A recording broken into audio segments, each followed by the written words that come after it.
পরিবার, সমাজ থেকে রাষ্ট্র, দেশ থেকে বিশ্ব, সবকিছুর চালিকাই রাজনীতি। তাই রাজনীতি 10 দিক নিয়ে রাজকাহন নিবেদন করছে জি25। সাথে আছি আমি তাসনুভা তন্নি। যুক্তরাজ্য সফরে বাংলাদেশের অন্তর্বর্তীকালীন সরকারের প্রধান উপদেষ্টা ডক্টর মোহাম্মদ ইউনূসের সাথে বিএনপির ভারপ্রাপ্ত চেয়ারম্যান তারেক রহমানের একটি বৈঠক হতে যাচ্ছে আগামী 13 জুন লন্ডনের স্থানীয় সময় সকালে।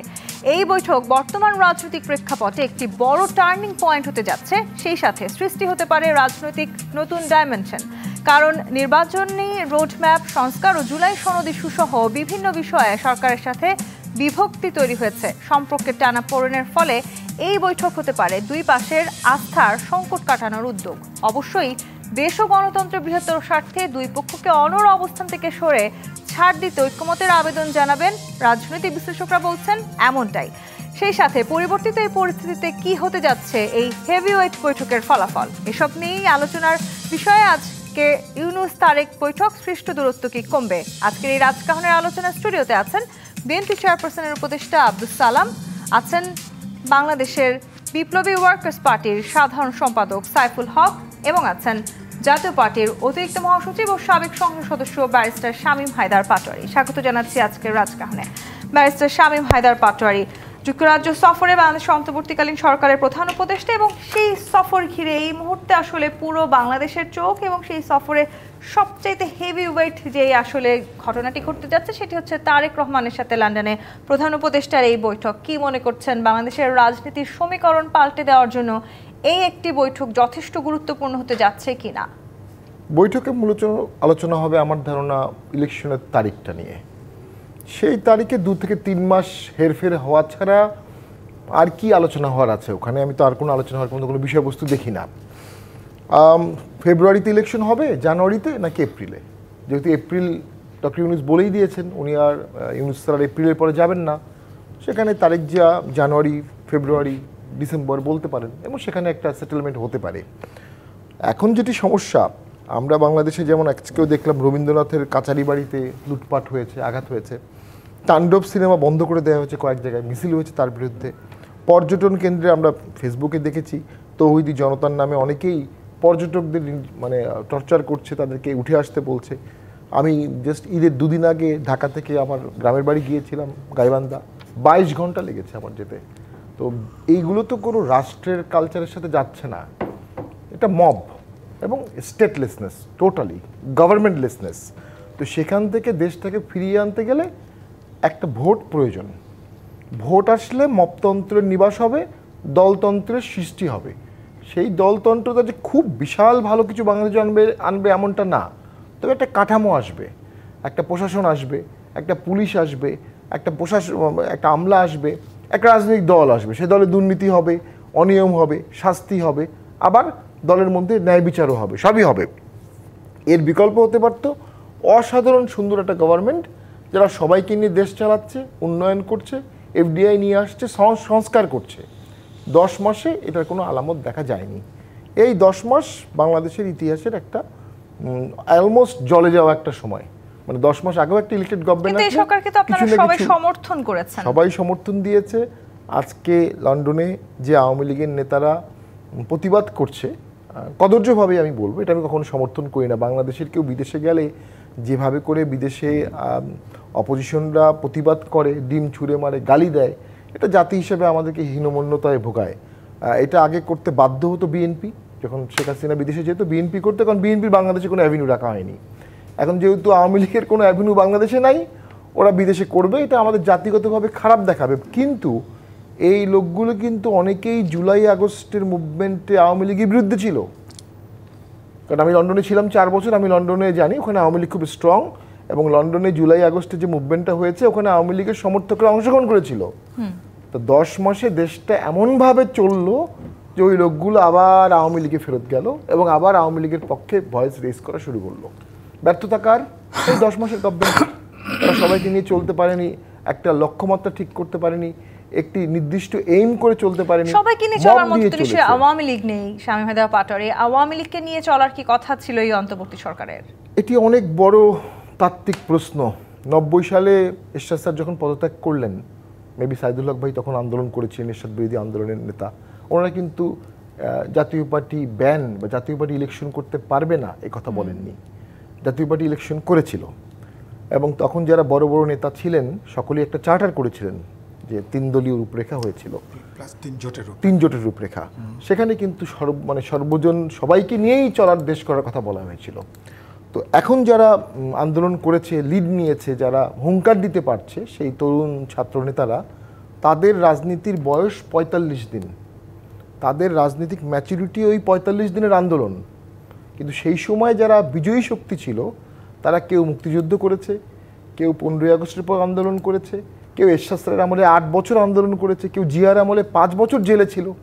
ওই ম্যাচুরড লোকরা 91 সালে বাংলাদেশটা একটা গঠন করেছিল এবং মোটামুটি সেট করে ফেলেছিল বাংলাদেশ। কিন্তু পরে আবার সেটা কাজ করেনি। ভোলার একটা ইলেকশন নিয়ে যখন এটা হলো, মাগুরা ইলেকশনের পরে দেখা গেল যে সিস্টেমটার কাজ করলো না।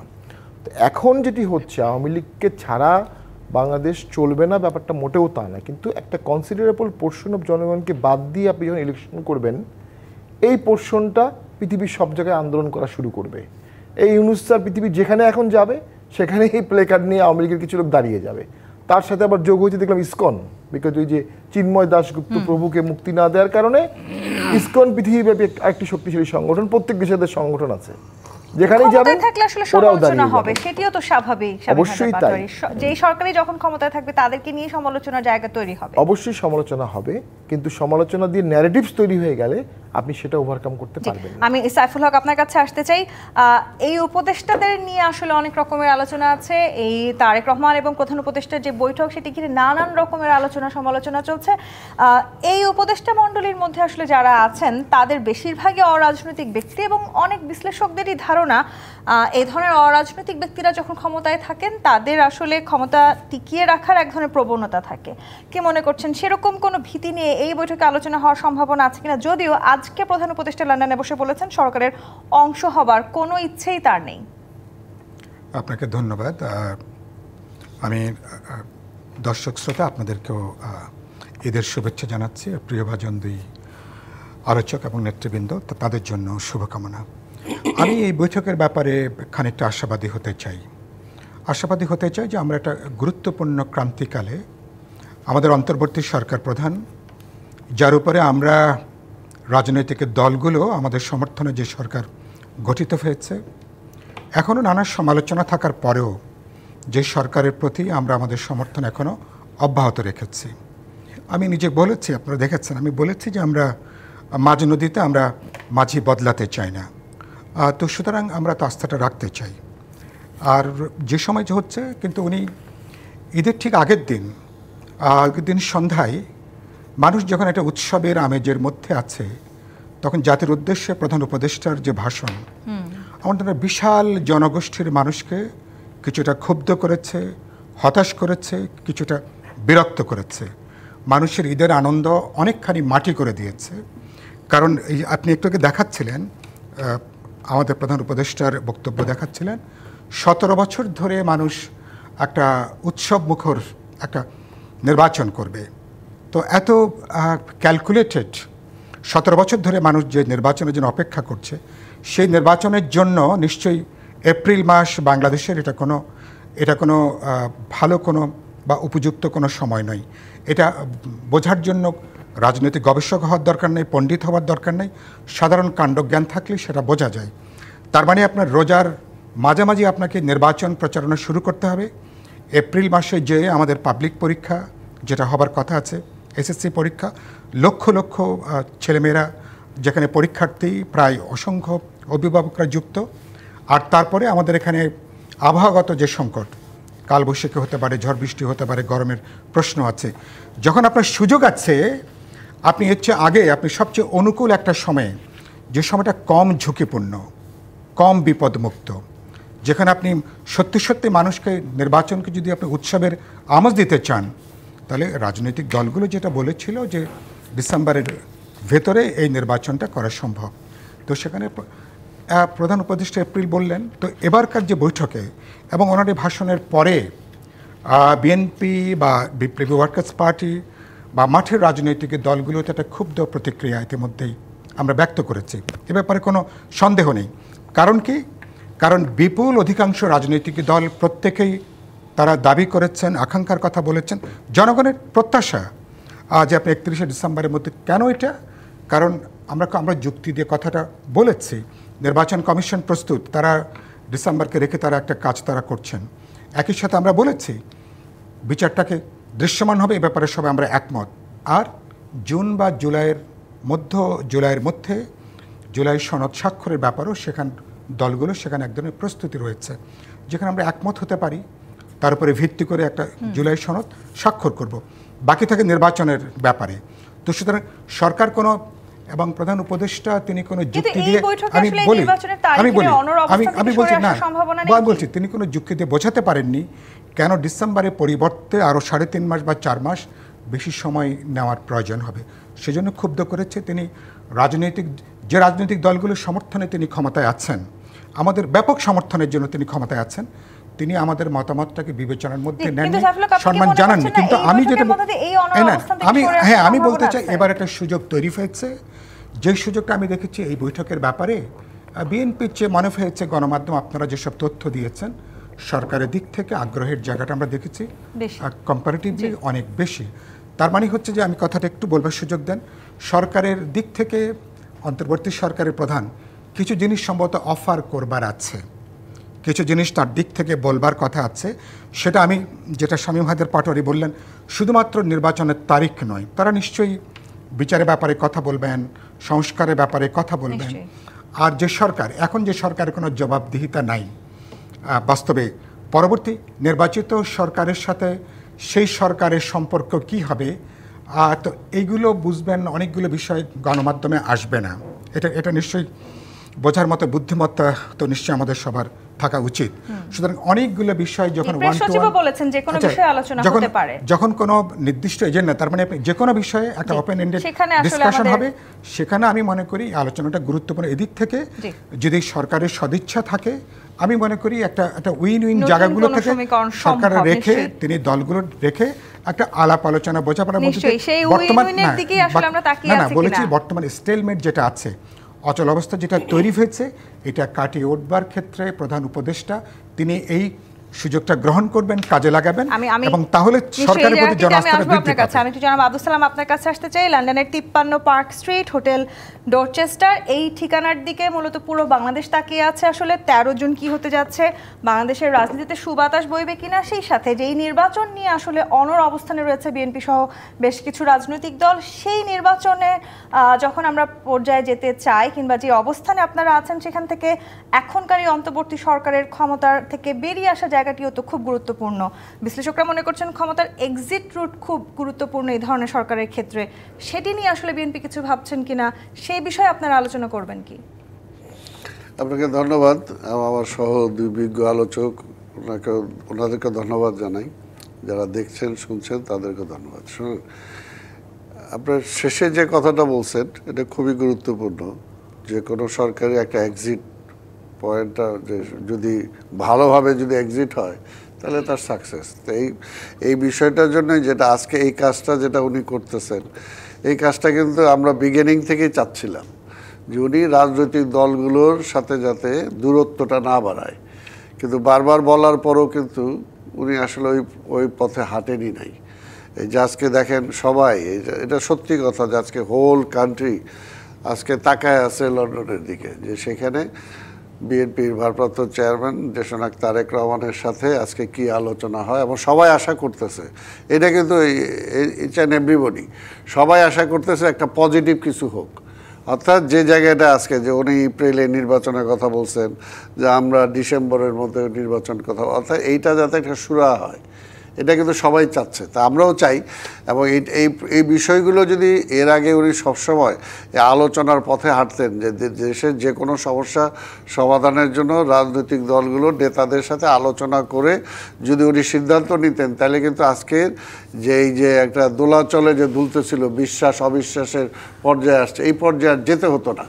এটা কিন্তু এখানে কারণ আমরা বারবার বলছি যে এই সরকারটা আমাদের, এবং এই সরকারের সাথে আমাদের কোনো প্রতিপক্ষ না, আমরা প্রতিদ্বন্দ্বিতা নাই, কিন্তু সেই জায়গায় দেখা গেছে যে কিছু কিছু বিষয় নিয়ে যে একটা গ্যাপ সৃষ্টি হয়েছে, এই গ্যাপটা আমরা আশা করি যে ওনার এই আলোচনার মধ্য দিয়ে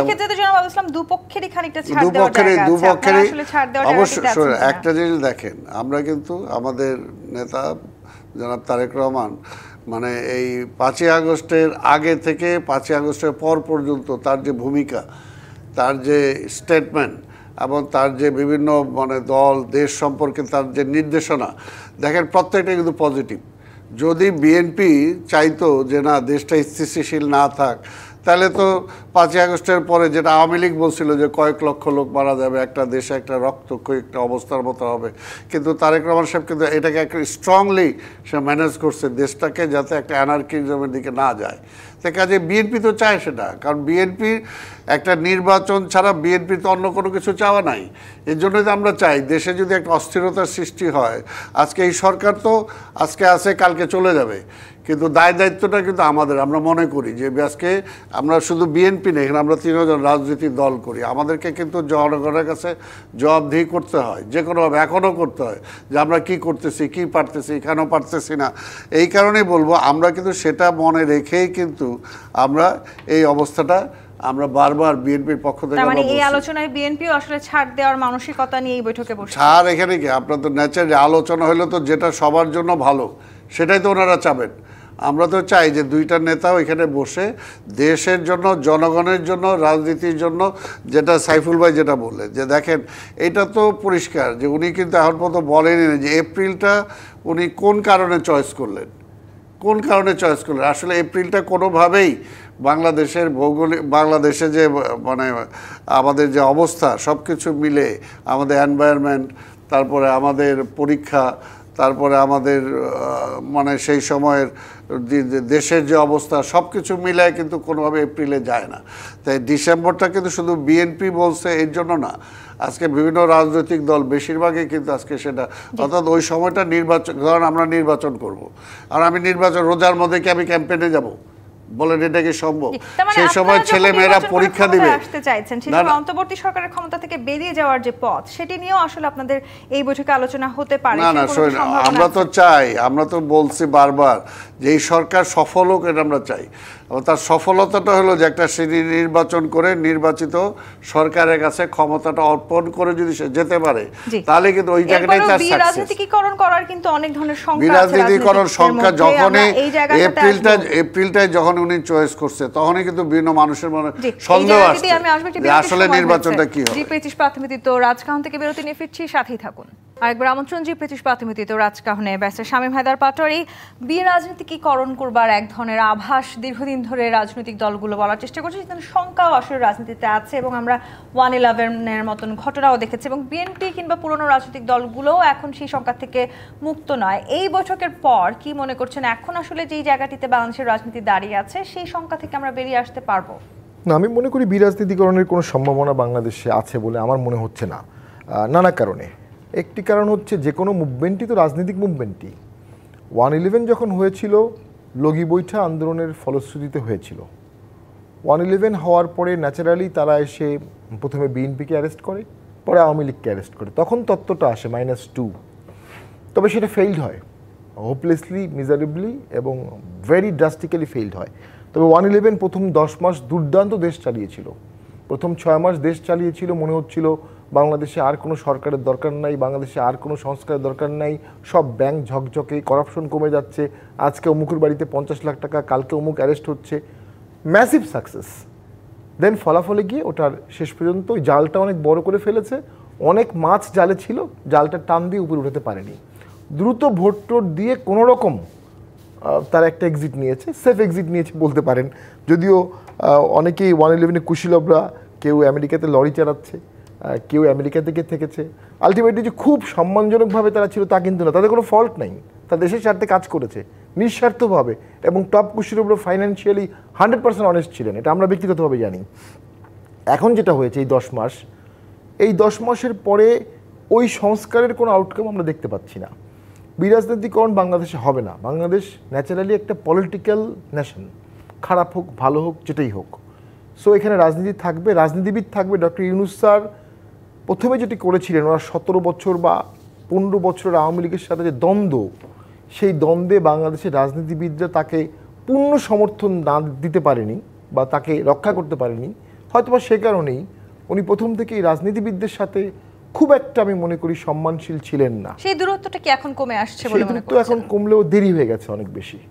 সাইফুল হক, এই যে দূরত্বের কথা বলছিলেন ব্যারিস্টার শামীম হায়দার পাটোয়ারি, এখনো আমরা দেখছি বিভিন্ন ইস্যুতে, যদি আমি একটু উদাহরণ দিয়ে বলি, নির্বাচন, করিডোর কিংবা বন্দর, এই ধরনের ইস্যু নিয়ে কিন্তু রাজনৈতিক দলগুলোর সাথে এক ধরনের দূরত্ব সেটি ক্রমশ স্পষ্ট হয়ে উঠছে। বিএনপির সাথে এই বৈঠকের মধ্য দিয়ে সেই দূরত্বের জায়গাগুলো কি কমে আসার সম্ভাবনা মনে করছেন আপনি? না, আমি আশাবাদী। ধরুন আগামী পরশুদিন যে বৈঠকটা হবে, এই বৈঠকটা শুধুমাত্র নির্বাচনের তারিখও না, আর যেটা আমি আগে একটু উল্লেখ করেছি, এই সরকার তাদের 10 মাসের কাজের তারা এক ধরনের একটা ইনডিরেক্টলি হলো একটা এন্ডোর্সমেন্ট চাইবেন। ইলেকশনের মধ্য দিয়ে যে পপুলারলি ইলেক্টেড গভর্নমেন্ট ফর্ম হবে, তাদের কাছ থেকে তারা এক ধরনের আনঅফিসিয়ালি এক ধরনের ইমিউনিটিও তারা চাইতে পারেন, কারণ এই সরকারের তো এখন জবাবদিহিতার নির্দিষ্ট কোনো বিধান নাই। আমরা ভবিষ্যতে, যেমন আমাদের দল মনে করে ভবিষ্যতে যে তত্ত্বাবধায়ক সরকার হবে, তাদেরকে পরবর্তী নির্বাচিত সরকারের কাছে তাদেরকে অ্যাকাউন্টেবল থাকা দরকার। তার মানে আপনি যা খুশি করবেন, তার মানে আপনাকে তো হয় জনগণ অথবা কোনো না কোনো জায়গাতে আপনাকে জবাবদিহিতার প্রশ্ন আছে। আমরা উন্নয়নের কথা বলছি, আমরা গণতন্ত্রের কথা বলছি, এর সঙ্গে জবাবদিহিতার প্রশ্নটা ওতপ্রোতভাবে যুক্ত সমস্ত ক্ষেত্রে।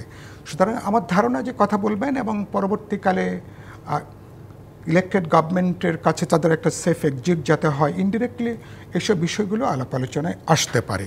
আর আপনি যেটা বলছিলেন যে সরকার পুরো বিরাজনীতিকরণের কোনো প্রশ্ন বাংলাদেশে নাই, এটা নিয়ে অনেক পরীক্ষা অনেক সময় করা হয়েছিল, সুতরাং সে পরীক্ষা এখানে ফেল করেছে। আর সরকার নিজেই তো একটা রাজনীতি করছেন, কারণ রাষ্ট্র নিজে একটা রাজনৈতিক প্রতিষ্ঠান। রাষ্ট্র যারা পরিচালনা করেন তারা রাজনৈতিক তৎপরতার মধ্য দিয়ে তাদেরকে সমস্ত কাজগুলো করতে হয়। সুতরাং আর এই সরকার আমি মনে করি খুবই অপ্রয়োজনীয়ভাবে তাদের প্রজ্ঞার অভাব, দূরদর্শিতার অভাব, এমনকি কোনো কোনো ক্ষেত্রে মনে হচ্ছে সাধারণ কাণ্ডজ্ঞানের অভাব। না হলে ক্রিয়াশীল রাজনৈতিক দলগুলোর সাথে অনাকাঙ্ক্ষিতভাবে দূরত্ব বাড়িয়ে তোলার প্রশ্ন ছিল না। আপনি বিরোধ করছেন, দূরত্ব বাড়িয়ে তুলছেন আপনি, কারণ এই দলগুলো তো আপনাকে সমর্থন দিয়েছে, এই দলগুলোর সমর্থনের জন্যই তো আপনারা ক্ষমতায় আছেন।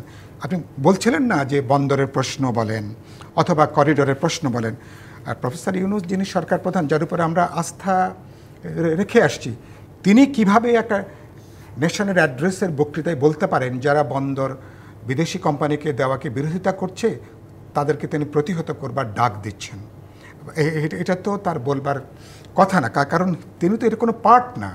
তিনি এটা খণ্ডকালীন সময়ের জন্য তিনি এসছেন, তিনি ওটুকু কাজ করবেন যেটা উচ্চ আদালতের রেফারেন্স যেটা আছে, তিনি কেবলমাত্র দৈনন্দিন কাজ পরিচালনা করবেন।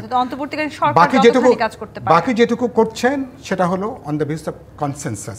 আমরা বিচারের প্রশ্ন সেটা আমরা একমত হয়েছি বলে, আমরা সংস্কারের ব্যাপারে আমাদের প্রায় কমিটমেন্ট আছে বলে আমরা বলেছি। এসব ব্যাপারে তো জনগণের কাছে আমাদের পাবলিক অঙ্গীকার আছে। এটা এখন এমনকি সরকার যদি কোনো কিছু না করে, তাহলে যারা ভবিষ্যতে যারা সরকার গঠন করবেন, কি পার্লামেন্টে যাবেন অথবা রাজনীতি করবেন, তাদেরকে বাংলাদেশকে একটা গণতান্ত্রিক উত্তরণের পথে অনেকগুলো গুরুত্বপূর্ণ সংস্কার করতে হবে। না হলে বিএনপি বলি বা অন্য যে কোনো দল বলি, কারো পক্ষে কিন্তু গভর্নমেন্টকে রান করানো সম্ভব না। ফলে এই আলোচনার মধ্য দিয়ে আমি মনে করি একটা ব্রেক থ্রু হবার সম্ভাবনা আছে। সরকার তার এজেন্ডাটাকে ছোট করে আনবেন, সুতরাং সেভাবে আমরা একটা পজিটিভ জায়গাটা নিশ্চয়ই দেখতে চাই। আমরা আসলে চিন্তা করছি সেই জায়গাটিতে হয়তো আমরা আসতে পারবো। জনাব আব্দুল সালাম, বিএনপির মহাসচিব বলেছেন তিনি ব্যক্তিগতভাবে এটিকে খুবই গুরুত্বপূর্ণ মনে করছেন এই ইভেন্ট, এবং খুবই গুরুত্বপূর্ণ ইভেন্টও মনে করছেন, এবং একটি বড় টার্নিং পয়েন্ট হতে পারে বাংলাদেশের রাজনীতির জন্য। সেই সাথে তিনি এটাও বলেছেন যে এই মিটিংটা হলে অনেক সমস্যার সমাধান হয়ে যেতে পারে এবং অনেক কিছু সহজ হয়ে যেতে পারে, নতুন ডাইমেনশন সৃষ্টি হতে পারে, সেটি সম্ভাবনা অনেক। ঠিক কোন কোন ডাইমেনশন সৃষ্টি হতে পারে বলে আপনারা মনে করেন? একটা হলো ওই যে যেটা বললাম যে দেখেন 5ই আগস্টের পরে সবাই আশা করছিল যে দ্রুত দেশের যে অবস্থা সংকটগুলো আছে সংকট থেকে উত্তরণ হবে। সবচেয়ে বড় যেটা যে ফ্যাসিবাদের থেকে একটা গণতান্ত্রিক ব্যবস্থা উত্তরণ হবে, এবং এটার জন্য 10 মাস সময় লাগবে না। কিন্তু দেখা গেল যে সেই সময়টা যখন চলে যাচ্ছে তখন মানুষের মধ্যে একটা শঙ্কা, যেমন আজকে এখানে আমরা যা আলোচনা করছি ইনক্লুডিং ইউ, যে আজকে সবাই আমরা তাকিয়ে আছি যে আজকে দুইটা নেতা বসে এমন একটা সিদ্ধান্ত নেবেন যে দেশের মধ্যে যে একটা বন্ধ একটা অবস্থা, এই অবস্থা থেকে যাতে সবাই মুক্তভাবে নিঃশ্বাস নিতে পারে, যাতে তাদের দুজনের আলোচনার পরে একটা জয়েন্টলি একটা স্টেটমেন্ট যদি হয়, যে স্টেটমেন্টের মধ্যে ভিত্তি করে হোল নেশনে একটা আনন্দ বাতাস বইতে পারে, সবাই কিন্তু সেটা আশা করছে।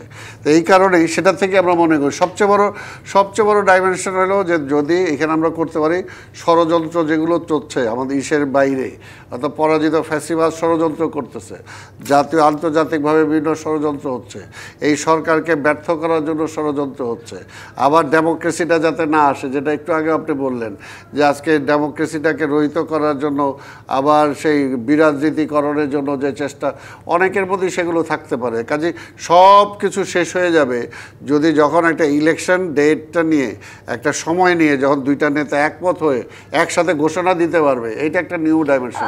আবুল সালাম, উপদেষ্টাদের পদত্যাগ নিয়ে মাঝখানে বিএনপির সাথে এক ধরনের দূরত্ব তৈরি হয়েছিল অন্তর্বর্তী সরকারের, সেই বিষয় নিয়ে আলোচনা হওয়ার কোনো সম্ভাবনা আছে কি?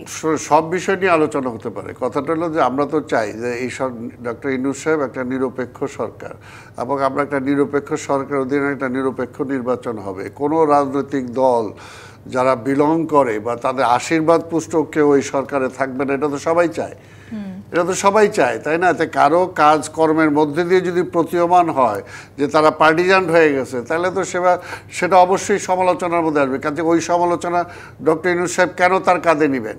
অবশ্যই নির্বাচনের আগে ওই রকম যদি কোনো কিছু হয় সে ব্যাপারে উনি ব্যবস্থা নেবেন, এটা তো চাইতেই পারে, এটা কোনো ব্যাপার না। আরেকটা হলো যে সব কিছুতেই আপনাকে মনে রাখতে হবে যে এই সরকার, হ্যাঁ আমরা বলতেছি তার জবাবদিহিতা নাই, কিন্তু আবার জবাবদিহিতা কিন্তু আছে, অর্থাৎ তার একটা সীমা। এটা একটা ইন্টেরিয়াম গভর্নমেন্ট, আজকে ইন্টেরিয়াম গভর্নমেন্টের আপনার লিখিত কিছুই নাই, তারপরে আবার অনেক কিছু আছে। এই সীমার বাইরে যদি উনি অতিক্রম করে যান, তাহলে এই সীমা অতিক্রম করার কারণে কিন্তু আবার তাকেও জবাবদিহিতার মধ্যে আসতেই হবে।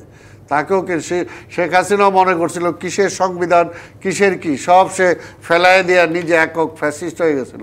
আজকে ফ্যাসিস্টের রেজাল্টটা সে পাইছে। কাজে এই সরকারও কোনোভাবে যাতে তারা মনে না করে যে তাদের উপরে কোনো বাইন্ডিংস নাই, তারা যা ইচ্ছা তাই করতে পারবে, যা ইচ্ছা তাই তারা করতে পারবে, সেই সুযোগ নাই, বাংলাদেশে নাই। আর আরেকটা হলো যে পরিষ্কার যেটা বলতে চাই যে জনস্বার্থ উপেক্ষিত হয় এমন কোনো বিষয় যদি ওনারা ইনভলভ হয়ে যান, এমন কোনো সিদ্ধান্ত যদি ওনারা কার্যকর করার চেষ্টা করেন, তাহলে কিন্তু এটা কোনোভাবেই রাষ্ট্র বা জনগণ কেউ কিন্তু সেটা মানবে। দেশের স্বার্থকে সবার আগে গুরুত্ব দিতে হবে। এই যে আসলে আমরা কথা বলছি এবং এই মিটিং ঘিরে আসলে যত ধরনের আলোচনা চলছে, বিএনপি নেতা কিংবা রাজনৈতিক বিশ্লেষকরা অনেকেই মনে করছেন এটি পুরো এই সফলতা, এই বৈঠকের সফলতা পুরোটাই নির্ভর করছে এই দুজন নেতা অর্থাৎ মোহাম্মদ ইউনূস এবং তারেক রহমান। তারা কিভাবে আসলে এই বৈঠককে সম্ভাবনার দিকে নিয়ে যাবেন, সেই সম্ভাবনার থেকে ঠিক কতখানি দূরে আমরা দাঁড়িয়ে আছি সেই জায়গাটিতে আমরা ফিরতে চাই। আরেকটি বিরতির সময় হয়েছে। জি25 প্রাথমিক রাজখান থেকে আরেকটি বিরতি নিয়ে ফিরছি, সাথেই থাকুন। জি25 প্রাথমিক রাজখান দেখছেন। সাইফুল হক, প্রশ্ন রেখে বিরতিতে গিয়েছিলাম সামনে জাতীয় ঐক্য থেকে আমরা কতখানি দূরে আছি, কিংবা যেই ধরনের সম্ভাবনার প্রত্যাশা আসলে আমরা করছি কিংবা পুরো দেশ রাজনৈতিক দল সবাই এখন করছে, সেটি পুরোপুরি কি আসলে নির্ভর করছে মোহাম্মদ ইউনূস এবং তারেক রহমানের উপরে, সেই সম্ভাবনা কতখানি?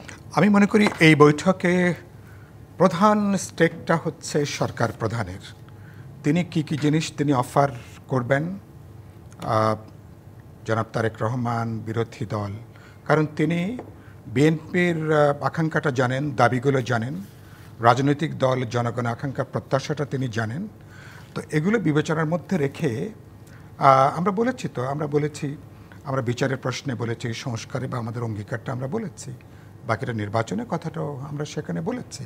কিন্তু একই সাথে আমি মনে করি যে তিনি নিজেও তো ঈদের আগের দিন বক্তৃতা বললেন না, তার প্রধান 3টা ম্যান্ডেট, বিচার, সংস্কার এবং নির্বাচন।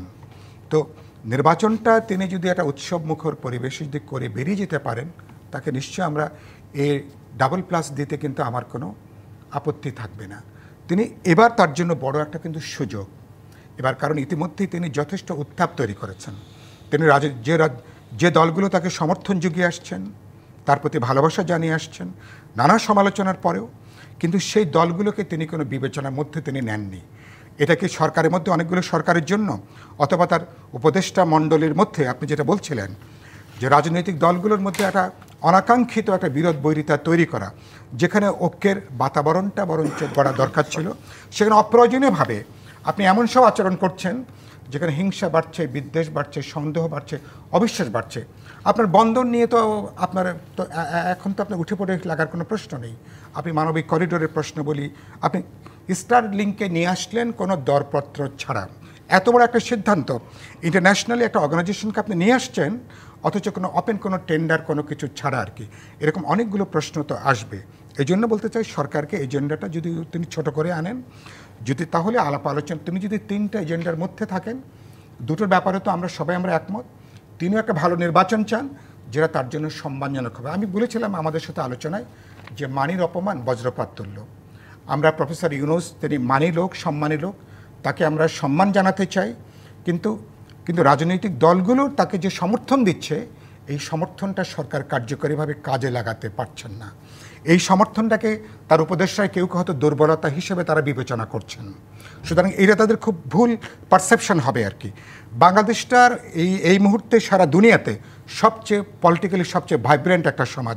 প্রতিটা মানুষ এখানে রাজনীতি নিয়ে চিন্তা করে, প্রতিটা জামার পকেটে 5টা 10টা সংস্কার এজেন্ডা সবার জামার পকেটে আছে দেখবেন। তাহলে এমন একটা ভাইব্রেন্ট সমাজকে আপনাকে অনেক উইজডম নিয়ে দূরদর্শিতা প্রজ্ঞা নিয়ে চলতে হবে। সেই জায়গা থেকে আমি মনে করি সুযোগটা আছে আলাপ আলোচনা করে। তারেক রহমান নিশ্চয়ই তিনি প্রজ্ঞার পরিচয় দেবেন, আমরা সেটা বিশ্বাস করতে চাই। যে সুযোগটা আসলে সাইফুল হক দেখছেন, অর্থাৎ যে সম্ভাবনার কথা আমরা প্রত্যাশা করছি, এবং বিএনপি বারবার বলছে ইউনূস তারেকের এই বৈঠক টার্নিং পয়েন্ট হতে চলেছে। সেই টার্নিং পয়েন্ট আসলে পজিটিভ রাস্তায় কতখানি হতে যাচ্ছে, নাকি এখনো আসলে কোনো না কোনো ভাবে নেগেটিভ কোনো রাস্তায় চলে যাবার সম্ভাবনাও খুঁজে পাওয়া যেতে পারে? দেখেন, 6 মাস আগে আমি বলেছিলাম বিএনপি যা চাবে তাই হবে, এবং এটা আমার চিন্তা ভাবনা করে অঙ্ক কষে আমি বলেছিলাম, এবং এখনও বিএনপি যা চাবে তাই হবে। তবে বিএনপি অবশ্যই ডক্টর ইউনূস স্যারকে অপমান করতে চান না, যে কারণে বেগম জিয়া বলেছেন যে আন্দোলন না করে এটা আলোচনার মাধ্যমে সমাধান করা। এবং ডক্টর ইউনূস স্যারেরও কখনোই ঠিক হবে না বিএনপির মতো একটা জাল বিছানো দল, যার ওয়ার্ড ভিত্তিক কমিটি আছে, রাষ্ট্র পরিচালনার অভিজ্ঞতা আছে, তাকে ছোট করে দেখা, কখনোই না। গিভেন দ্য সিনারিও বিএনপি নানা দিক থেকে রিলেভেন্ট। একটু জানতে ইচ্ছা করছে, শুধু বিএনপি যা চাবে তাই হবে, নাকি আসলে বাংলাদেশের অন্য আরো যারা স্টেক হোল্ডার আছে, বাংলাদেশের জনগণ আছে, তারা সবাই মিলে আসলে যা চাবে তাই হওয়া উচিত? জনগণ তো একটা বায়বীয় জিনিস, এটা রিফ্লেকশন হয় রাজনৈতিক দলের মাধ্যমে। বিএনপি যা চাচ্ছে তার সাথে সেনাবাহিনীর চাওয়াটা মিলে যাচ্ছে। পৃথিবীর ইতিহাসে এমন ঘটে নাই যে সেনাবাহিনী ভোট চাচ্ছে আর সিভিলিয়ান গভর্নমেন্ট ভোট পিছাতে চাচ্ছে। এটাই বাংলাদেশে ঘটল ইতিহাসে। এগুলো মিলে যাচ্ছে সিনক্রোনাইজেশন। একটা হচ্ছে এফডিআই বাংলাদেশের lowest in 10 years, tax collection খুবই খারাপ, জব কাট প্রতিনিয়ত হচ্ছে, প্রতিদিন ফ্যাক্টরি বন্ধ হচ্ছে। ইলেকটেড গভর্নমেন্ট ছাড়া কোনো বিকল্প কারো নাই। আর ইউনূস স্যার, আমি বলবো প্রবাদতুল্য ব্যক্তি, কিন্তু বাংলাদেশে উনি একটা আনফর্চুনেট সিচুয়েশনে পড়ে গেছেন। উনি এখন যেটাই করতে চাবেন এটাকে একটা অন্য ন্যারেটিভস দিয়ে দেওয়া হবে। বন্দর, স্টারলিংক, উনি যাই করবেন, ভালো কাজ করতে চাইলেও এটাকে খারাপ কালার দিয়ে এটাকে খারাপ বানানো খুব সহজ হয়ে যাচ্ছে। অর্থাৎ ওনার দ্বারা আর এই ধরনের ভালো কাজগুলো করার মতো ওনার স্ট্রাকচার নষ্ট হয়ে গেছে। সেই ক্ষেত্রে বিএনপি হুঙ্কার দিলে ওই হুঙ্কারটাই ওনাকে মানতে হবে, এখানে কোনো বিকল্প আছে বলে আমি মনে করি না। বিএনপি হুঙ্কার দেবে কি না, না আমি শেষ করে দিচ্ছি, যেটি দরকার বিএনপিকে চিন্তা করতে হবে 10 বছর দেশে কি দরকার। 10 বছর দেশে চালাতে গেলে দেশের স্বাধীনতা, সার্বভৌমত্ব, অন্তর্ভুক্তিমূলক রাজনীতি, 71কে বিএনপিকে এখন রক্ষা করতে হবে দেশের স্বার্থে, বিএনপির স্বার্থে। এই যে সামনে জুলাই চার্টার হচ্ছে, সবাই খুব অনেক এক্সাইটেড, আমি কিন্তু খুব ভয়ে আছি যে জুলাই চার্টারের সাথে কোনোভাবে 71 যেন কনফ্লিক্টিং না হয়। অর্থাৎ বিএনপিকেও যথেষ্ট সাবধানতা অবলম্বন করতে হবে, সেই সুযোগ আছে কিনা? আব্দুস সালাম, এক লাইনে বলে দিচ্ছি, কারণ দেশটা বিএনপিকে সামনে চালাতে হবে। জি, সেটি অবশ্য বাংলাদেশের সাধারণ জনগণ যারা আছে তারা নির্বাচনের মধ্য দিয়ে নিশ্চিত করবেন।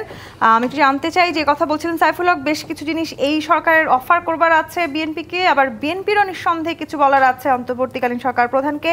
প্রধান উপদেষ্টার সাথে এই বৈঠকে আগামী ফেব্রুয়ারির মধ্যে নির্বাচনের দাবি করা হতে পারে, এমন এক ধরনের খবর আসলে বাংলাদেশের নানান রকম গণমাধ্যমগুলোতে আসছে, সেটি সম্ভাবনা কতখানি? আমি যেটা বলবো, যেটা পাটোয়ারি সাহেব বললেন, বিএনপি কিন্তু, আমি বিজ্ঞানীতে বলতেছি যে বিএনপি কিন্তু মানে ধৈর্যের পরিচয় দিচ্ছে, এবং জাতীয় যে প্রয়োজনটা সেটা বারবার আমাদের নেতা তারেক রহমান সাহেব কিন্তু সেই দায়িত্বটা পালন করছে।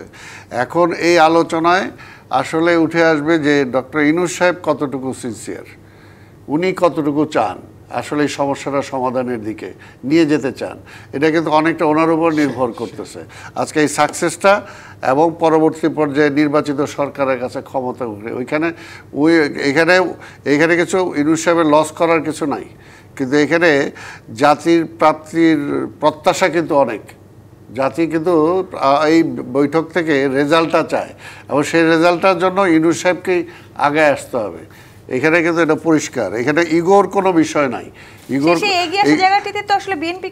না না, বিএনপি তো আলোচনায় বসছে এবং বিএনপিতে আমরা বলতেছি যে আমরা দেশ ও জাতির স্বার্থে আমরা ডিসেম্বরে নির্বাচন চাইছি। আরেকটা যেটা আসে, এখানে তো ডিস্টেন্স হওয়ার কোনো কারণই নাই। যে তিনটা দফার কথা বলা হচ্ছে, এই সরকার বলতেছে এই তিনটা দফা তো এই সরকারের না, এই তিনটা দফা আমাদের। এটা আমরা যখন ফ্যাসিবাদ ক্ষমতায় ছিল তখনই কিন্তু আমরা বলে আসছি যে সংস্কার করা দরকার, আমরা চাইছি। এবং তারা যে অন্যায় করছে তাদের বিচার হবে, আমরা তখনই বলছি তাদের বিচার হবে। আর নির্বাচন তো আমরা বিগিনিং থেকেই চাচ্ছি। কাজে এই তিনটা তো আমাদের দাবি, এটা তো এমন না যাতে কাজে এখানে তো আমরা বিতর্ক করার বা এটা না চাওয়ার তো কোনো কারণ নাই। এখন তারা একটা যেটা নিয়ে আসছে, বিএনপি খালি নির্বাচন করে, এই কথাটা বলে বিএনপিকে বরঞ্চ চেষ্টা করছে। আগের হাসিনা যেভাবে বিএনপিটাকে কাট করার চেষ্টা করছে, জনগণ থেকে বিচ্ছিন্ন করার চেষ্টা করছে, এখনও এই সরকারের কিছু কিছু লোক যারা চেষ্টা করছে যে বিএনপিকে কিভাবে মানুষের সামনে হেয় করা যায়। কিন্তু এটা করে লাভটা কি? এটা করে রাজনীতিটাকে নষ্ট করতে পারবে। এই বছরে সেই দূরত্ব ঘুচবে, আমরা সেই প্রত্যাশা করতে চাই। এই দূরত্বটা হলো দেশে, শোনেন, একটা দেশে যদি আপনি এখন স্থিতিশীল অবস্থায় ফিরে যেতে চান, তাহলে এইখানে বিএনপিকে খাটো করে লাভ নাই, বা বেগম খালেদা জিয়া তারেক রহমানকে খাটো করে লাভ নাই। এইখানে বর্তমান বাস্তব যে অবস্থা, এইখানে যদি আপনি যেটা উনি বলতেন, যেটা পাটোয়ারি সাহেব বলতে জানতে চাই, সেটি হচ্ছে রাজনীতিতে যেহেতু শেষ কথা বলে কিছু নেই, নির্বাচনের তারিখ নিয়ে এই সংকটটা ঘুচবে কিনা, ফেব্রুয়ারিতে নির্বাচন আপনারা দাবি করছেন কিনা সামনের এই বৈঠকে? আমরা তো আমাদের কথাটা বলছি, তারপরও কি তারেক রহমান সাহেবই বলছে যদি এর চেয়ে ভালো কিছু কেউ বলতে পারে আমাদের সেটা গ্রহণ করতে তো অসুবিধা নাই, দেশ ও জাতির স্বার্থে। কিন্তু এইখানে একটা কথা মনে রাখতে হবে আপনাকে, এটা কিন্তু বাস্তব, যেটা শামীম পাটোয়ারি সাহেব বলছেন, বাংলাদেশের বর্তমান বাস্তবতা এটাই বলে যে আপনি বিএনপিকে নেগেট করে আপনি একটা ভালো কিছু আপনি এখানে উপহার দিতে পারবেন না। কাজে এটা আপনার মাথায় থাকতে হবে। আপনি যদি বিএনপিকে মাইনাস করতে চান, বিএনপিকে খাটো করতে চান, অর্থাৎ দেশের ডেমোক্রেসিটাকে আপনি পিছাই দিতে চান, এটাই কিন্তু প্রমাণিত। এই বৈঠকের মধ্যে দিয়ে রাজনীতিতে সুবাতাস বয়ে আসুক সে প্রত্যাশা রাখতে চাই। আপনাদের তিনজনকে অসংখ্য ধন্যবাদ আজকে আমাদেরকে সময় দেওয়ার জন্য। দর্শক, আজকের মতো বিদায় নিচ্ছি জি25 নিবেদিত রাজকাহন থেকে। ফিরবো আগামীকাল রাত 10টায় নতুন রাজকাহন নিয়ে। ডিবিসির সঙ্গেই থাকুন।